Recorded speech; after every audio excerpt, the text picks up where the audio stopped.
محترم جناب زیاد صاحب موریشیس، السلام علیکم۔ آپ کی یاد فرمانے کا شکریہ۔ آپ کے ہمیں سوال موصول ہوئے، جواب حاضر۔ آپ نے پوچھا کیا حضرت امام مہدی پیدا ہو چکے ہیں؟ محترم زیاد صاحب، ہرگز امام مہدی ابھی تک پیدا نہیں ہوئے۔ آپ نے پوچھا دوسرا سوال کہ ان کے ظہور کی کیا نشانیاں؟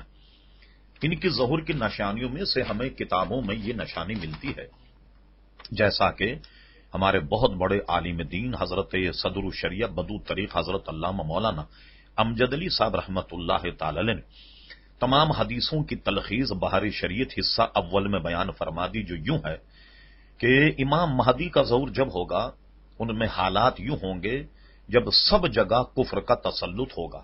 اس وقت تمام ابدال یعنی اللہ کے جو خاص اولیاء ہوتے ہیں جن کا نام ابدال ہوتا ہے، یہ تمام ابدال جو ہیں یہ دنیا سے اکٹھے ہو کر بلکہ تمام اولیاء سب جگہ سے سمٹ کر حرمین شریفین کو ہجرت کر جائیں۔ یعنی حرمین شریفین سے مراد یہ کہ کچھ مدینہ منورہ کچھ مکہ مکرمہ میں ہجرت کر جائیں، صرف وہیں اسلام ہوگا اور ساری زمین کفرستان ہو جائے گی۔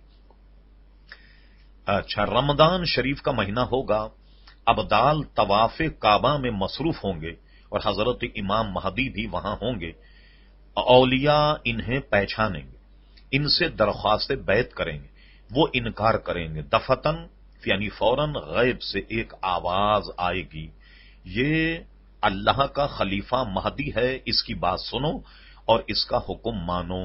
یہ ان کے علامت ہے، اور ظاہر ہے کہ ان علامات میں سے بہت ساری علامتیں ایسی ہیں جو ابھی تک پوری نہیں ہوئیں، اور جب یہ علامتیں جن کا ذکر اوپر ہم نے کیا، انشاءاللہ ان کے ہوتے ہی امام مہدی کا ظہور اس طریقے سے ہوگا جیسا کہ ہم نے ذکر کیا۔ باقی تفصیلات بحر شریعت حصہ اول میں ملاحظہ فرما سکتے ہیں۔